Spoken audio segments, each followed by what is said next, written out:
ಇನ್ನು ರಾಜ್ಯದಲ್ಲಿ ಇದುವರೆಗೂ 7% ಹೆಚ್ಚುವರಿ ಮಳೆ ಸುರಿದಿದೆ. ಐಎಎಸ್ ಅಧಿಕಾರಿಗಳ ಜೊತೆ ಸಿಎಂ ಸಿದ್ದರಾಮಯ್ಯ ಅವರು ಸಭೆ ನಡೆಸಿದ ನಂತರ ಮಾತಾಡಿದ್ದಾರೆ. ಸಮಸ್ಯೆ ನಿರ್ವಹಣೆಗೆ ಸಿಎಂ ಸಿದ್ದರಾಮಯ್ಯ ಈಗಾಗಲೇ ಸೂಚನೆಯನ್ನ ಕೊಟ್ಟಿದ್ದಾರೆ. ಈ ವರ್ಷ ಮುಂಗಾರು ಮಳೆ ಹೆಚ್ಚಾಗುವಂತಹ ಸಾಧ್ಯತೆ ಇದೆ. ಈ ಬಗ್ಗೆ ಮುನ್ಸೂಚನೆಗಳು ಕೂಡ ಸಿಕ್ಕಿದ್ವು. ಅತಿವೃಷ್ಟಿ ಸಮಸ್ಯೆ ಆಗುವಂತಹ ಗ್ರಾಮಗಳನ್ನು ಈಗಾಗಲೇ ಗುರುತು ಮಾಡಬೇಕಾಗಿದೆ. ಅದನ್ನು ಗುರುತು ಮಾಡಿ ಪರಿಹಾರ ಕಾರ್ಯಗಳಿಗೋಸ್ಕರ ನಾವು ರೆಡಿ ಇರಬೇಕು. 2225 ಗ್ರಾಮಗಳನ್ನು ಗುರುತಿಸಬೇಕಾಗತ್ತೆ. ಇದರಲ್ಲಿ 1247 ಗ್ರಾಮ ಪಂಚಾಯಿತಿಯನ್ನು ಈಗಾಗಲೇ ಸರ್ಕಾರ ಗುರುತಿಸಿದೆ. ಸೊ ಪ್ರತಿಯೊಂದು ಗ್ರಾಮ ಪಂಚಾಯತ್ನಲ್ಲೂ ಕೂಡ ಒಂದು ಟಾಸ್ಕ್ ಫೋರ್ಸ್ ರಚನೆಯನ್ನು ಮಾಡ್ತೀವಿ. ಪರಿಸ್ಥಿತಿ ನಿಭಾಯಿಸಬೇಕು ಅಂತ ಹೇಳಿ ಈಗಾಗಲೇ ಐಎಎಸ್ ಅಧಿಕಾರಿಗಳ ಒಂದು ಸಭೆಯಲ್ಲಿ ಸಿಎಂ ಸೂಚನೆ ಕೊಟ್ಟಿದ್ದಾರೆ. ಜಿಲ್ಲಾಡಳಿತ ಮುಂಜಾಗ್ರತಾ ಕ್ರಮಗಳನ್ನು ವಹಿಸಬೇಕು, ಎಲ್ಲ ರೀತಿಯಾದಂಥ ಮುತುವರ್ಜಿಯನ್ನು ವಹಿಸಿ ಅಂತ ಹೇಳಿ ಸಿಎಂ ಸಿದ್ದರಾಮಯ್ಯ ತಾಕೀತು ಮಾಡಿದ್ದಾರೆ.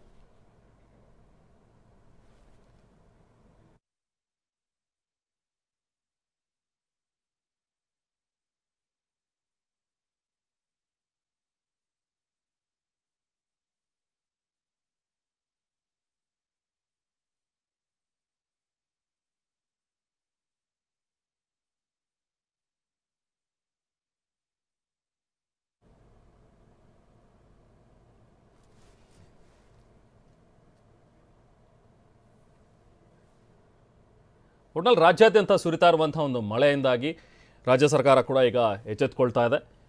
ಎಲ್ಲ ಐಎಎಸ್ ಅಧಿಕಾರಿಗಳಿಗೂ ಕೂಡ ಸೂಚನೆಯನ್ನು ಕೊಟ್ಟಿದ್ದಾರೆ ಸಿಎಂ ಸಿದ್ದರಾಮಯ್ಯ.